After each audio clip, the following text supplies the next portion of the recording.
Tradisi lisan, khususnya sastra lisan, merupakan bidang garapan yang ada di Pusat Pengembangan dan Pelindungan Badan Pengembangan dan Pembinaan Bahasa Kementerian Pendidikan dan Kebudayaan. Sastra lisan ini pun telah mengarungi arus waktu yang cukup panjang. Kemajuan zaman dan era modernisasi pun telah mempengaruhi eksistensinya. Ada yang bertahan, ada pula yang mulai hilang. Sehubungan dengan itu pula, kami di Pusat Pengembangan dan Pelindungan melakukan beragam aktivitas atau upaya untuk melindungi sastra lisan yang hampir hilang itu. Pusat Pengembangan dan Pelindungan tidak akan tinggal diam untuk mengatasi kepunahan sastra lisan yang ada di Indonesia ini. Kami telah melakukan dan akan terus mengupayakan berbagai kegiatan untuk mempertahankan sastra lisan yang menjadi khasanah kekayaan kita, baik melalui konservasi maupun revitalisasi. Jika sastra lisan ini hilang, berarti kita juga kehilangan kekayaan batin dan kekayaan fikir rakyat kita. Siapa lagi yang akan melindunginya dan memeliharanya selain kita, bangsa pemilik sastra lisan itu?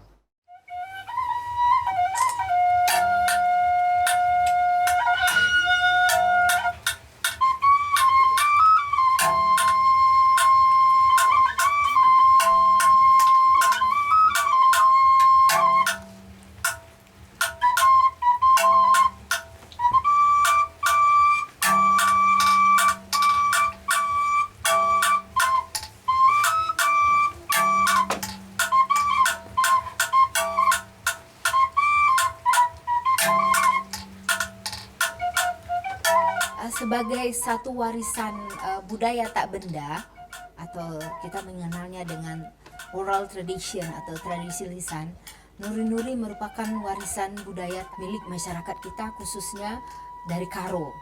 Di dalamnya ada teks-teks syair atau puisi atau semacam narasi yang menggambarkan kesedihan orang yang meninggal. Nandai karo, nandai tada hatiku, nandai ibu aswari nasi sena, lame lolo kita sirang dai, nandai nandai karo tada hatiku, nandai ku nandai. Nande karo tede atiku nande. Ibas wari sisenda lame lolo kita sirang nande. Nende karo tede atiku nandeku. Nggo pulung krina kadentandai. Belas ndu ertenda nande. Ibu, aku rindu ibu. Di hari ini tidak tertunda lagi kita berpisah. Ibu yang kurindu. Sudah berkumpul semua keluarga kita karena undanganmu ibu.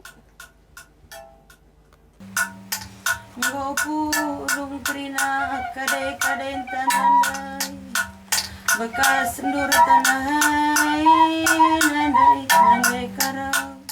Nuri-nuri merupakan tradisi meratap dalam budaya Karo dengan cara menyanyikan ungkapan atau perasaan yang diratapkan itu. Tradisi meratap ini dapat kita temukan hampir di seluruh budaya di Pulau Sumatera.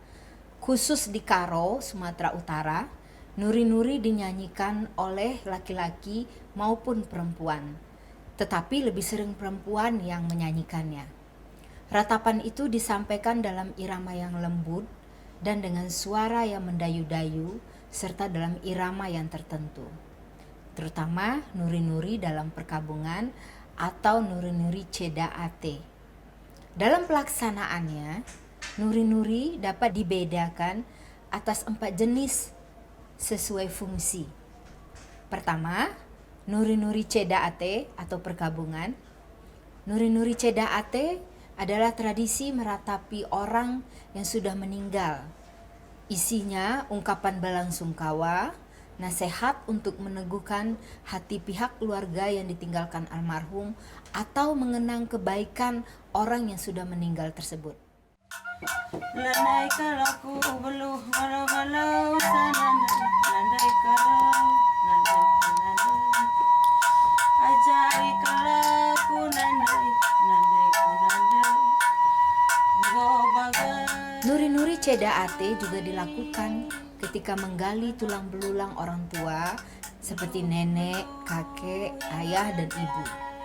Seorang anak akan menyanyikan nuri-nuri Ceda Ate untuk mengenang dan menyebutkan segala kebaikan dan perangai orang yang sudah meninggal tersebut. Yang kedua, nuri-nuri mengket rumah baru atau menaiki rumah baru. Nuri-nuri juga dilakukan oleh beberapa orang perempuan dan laki-laki. Maksud saya nuri-nuri pada mengket rumah baru ini dinyanyikan oleh perempuan atau laki-laki ketika akan menaiki rumah baru yang tujuannya untuk mendapatkan keberkahan dan ketenangan di rumah baru yang akan ditempati tersebut. Yang ketiga, ada nuri-nuri anak yang akan berangkat atau pergi sekolah. Biasanya anak-anak laki-laki atau perempuan yang pergi jauh dari rumah untuk melanjutkan pendidikan, maka seorang ibu atau saudaranya yang lain juga dapat melakukan nuri-nuri yang isinya berisi nasihat agar si anak yang berangkat sekolah jauh dari rumah itu berhasil dalam menempuh pendidikannya. Kemudian yang keempat adalah nuri-nuri anak merantau. Pada nuri-nuri anak merantau tidak jauh berbeda dengan nuri-nuri untuk yang dinyanyikan untuk anak yang pergi sekolah. Seorang ibu yang ditinggal pergi oleh anak laki-laki terutama yang pergi merantau akan merasakan kesedihan dan meratapi kepergian anak tersebut. Pada zaman dahulu jika seseorang pergi merantau, biasanya sulit pulang kembali karena pada masa itu transportasi masih susah untuk mereka kembali ke kampung halamannya. Berkaitan dengan tupoksi atau tugas pokok dan fungsi Badan Bahasa yang mengurus tentang sastra, bahasa daerah dan Indonesia, maka nuri-nuri itu penting untuk diteliti berkaitan dengan sastra yang dikandung di dalam pertunjukan tradisi lisan nuri-nuri itu. Aku lanai rumah, anakku keringat, anakku sintera. Sebagai kekayaan warisan tak benda, pertunjukan nuri-nuri dari Karo, Sumatera Utara ini merupakan kekayaan yang sangat berharga, khasanah budaya dan sastra Indonesia yang perlu dilindungi, dikembangkan, dan dihargai. Badan Bahasa sebagai lembaga yang mengurusi bahasa, sastra Indonesia dan daerah tentu saja sangat peduli dengan keberadaan nuri-nuri. Untuk itu kami berupaya melestarikan, mengembangkan dan melindungi kekayaan budaya daerah kita ini seperti nuri-nuri dari Karo, Sumatera Utara. Di dalam sastra ada identitas bangsa. Di dalam sastra ada kekayaan batin rakyat Indonesia. Oleh karena itu pula, Badan Pengembangan dan Pembinaan Bahasa, Pusat Pengembangan dan Pelindungan akan terus melaksanakan pelindungan terhadap sastra melalui konservasi dan revitalisasi demi menjaga kelangsungan nilai-nilai dan kekayaan batin bangsa kita.